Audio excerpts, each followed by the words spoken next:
खिड़की के पास खड़ी सिमरन सोच रही थी, भाई दूज आने वाली है, पर इस बार न तो माँ ने फ़ोन करके भैया के आने की बात कही और न ही मुझे आने को बोला।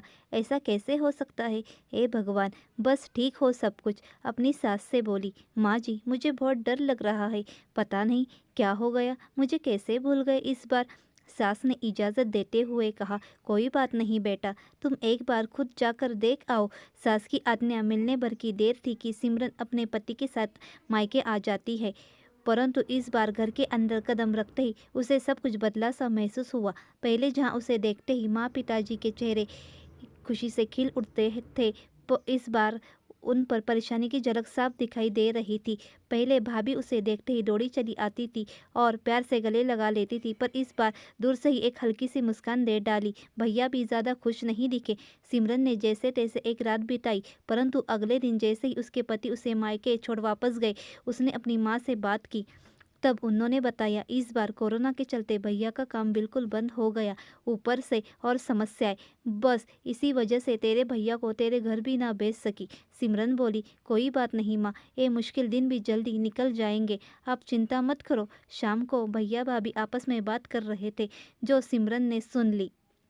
भैया बोल रहे थे, पहले ही घर चलाना इतना मुश्किल हो रहा था, ऊपर से बेटे की कॉलेज की फीस, परसों भाई दूज है, सिमरन को भी कुछ देना पड़ेगा। भाभी बोली, कोई बात नहीं, आप चिंता न करो, ये मेरी चूड़ियाँ बहुत पुरानी हो गई है, इन्हें बेचकर जो पैसे आएंगे उससे सिमरन दीदी को त्यौहार भी दे देंगे और कॉलेज की फीस भी भर देंगे। सिमरन को यह सब सुनकर बहुत बुरा लगा। भैया भाभी ये क्या बातें कर रहे हैं? क्या मैं यहाँ उनको तंग करके कुछ लेने के लिए आती हूँ? वह अपने कमरे में आ गई। तभी उसे याद आया कि शादी से कुछ समय पहले जब वह नौकरी करती थी, तो उसने बड़े शौक से अपनी पहली तनख्वाह लाकर पापा को दी थी। तब पापा ने कहा था, ये पैसे अपने पास ही रख ले बेटा, मुश्किल वक्त में काम आएंगे। इसके बाद वह हर महीने अपनी सारी तनख्वाह बैंक में जमा करवाती रही।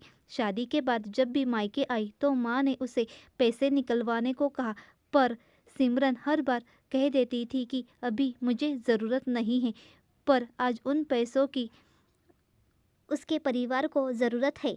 वह अगले दिन ही सुबह भतीजे को साथ लेकर बैंक गई और सारे पैसे निकलवा कर पहले भतीजे की कॉलेज की फ़ीस जमा की और फिर घर का ज़रूरी सामान खरीद कर घर वापस आ गई। अगले दिन जब भैया का टीका किया तो भैया ने भरी आँख से उसके हाथ 100 का नोट रखा।